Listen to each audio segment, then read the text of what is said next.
Grabe, ayos ha. Kakatapos lang ng Monaco GP. Pit stop Pilipinas, paring Dax, paring Pau. Ano masasabi nyo? Sa Monaco, akala natin boring yung race dito, di ba?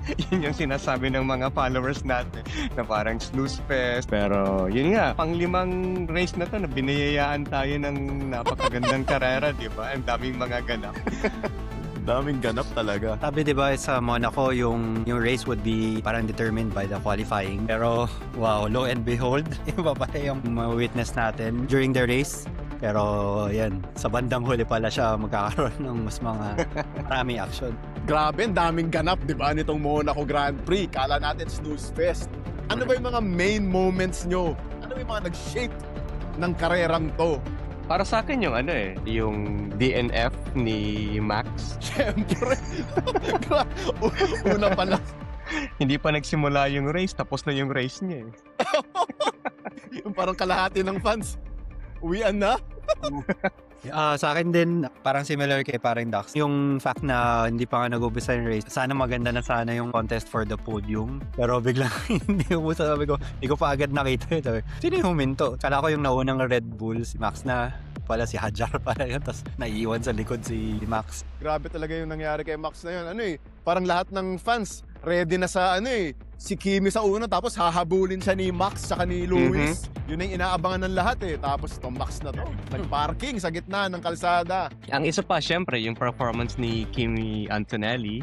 Flawless pare, napaka-flawless ng performance niya from qualifying hanggang sa race. Siyempre yung sabi nga ni parang Chad na FP1, FP2, medyo maganda yung Layan, galawan ng Ferrari yan.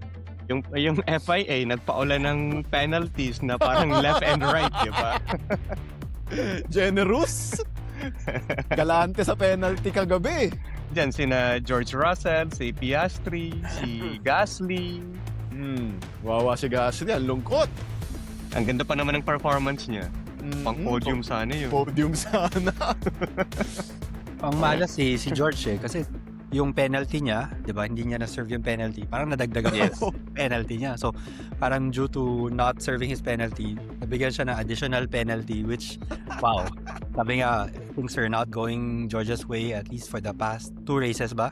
P3 na Ang ganda na sana nung lumalapit na siya tapos nung pagdating ng penalties, Nasetlo. literal na penalty din talaga siya. Totoo, na penalty dahil sa penalty na hindi sinerve. Yung Cadillac mo, parang Dax. Sayang! Sayang talaga. Natulog ako na may point si Checo Paggising ko, wala na. Ay, grabe yun. Sayang. Sayang talaga yung first point sana ng Cadillac for this season. Siyempre, nabawi kay Checo yung points. Napunta naman kay Fernando Alonso. First points ba nila? First point ng niya rin, diba? Aston Martin ngayon. Dalawang zetlog yun Aston tsaka Cadillac, di ba? Nakauna. Naka-first blood ang Aston. Naka 1 point. Sayang yung drive ni Checo di ba? Yung mga starts niya, ang dami niyang overtakes kaagad Yes. Especially nagkaroon ng dalawang standing starts, di ba? After nung safety car. Pero marami pa namang races. So sana may mga opportunities ulit na ganito. Maging consistent lang talaga si Checo, wag lang siyang ma-DNF. So, maiba naman tayo, V-Carb mga pre. Nagpakita ang V-Carb this race. In fairness, parehong kotse nila for points. Best finish. Best finish. Tapos, yung steady yung race nila. Tapos, hindi rin sila masyado nang gigil, I think. Kita mo yung overtake ni Lindblad kay Albon. Albon! Yes! Oh my God, di ba? Opportuniste! Ang ganda Very good talaga. Sasabihin ko pa lang yun Yes, I love that. Medyo nakakatawa yung strategy ng Williamson di ba? Parang ang gusto nila paunahin si Sainz. Sainz. Oo. Ina-avoid kasi nila yung undercut.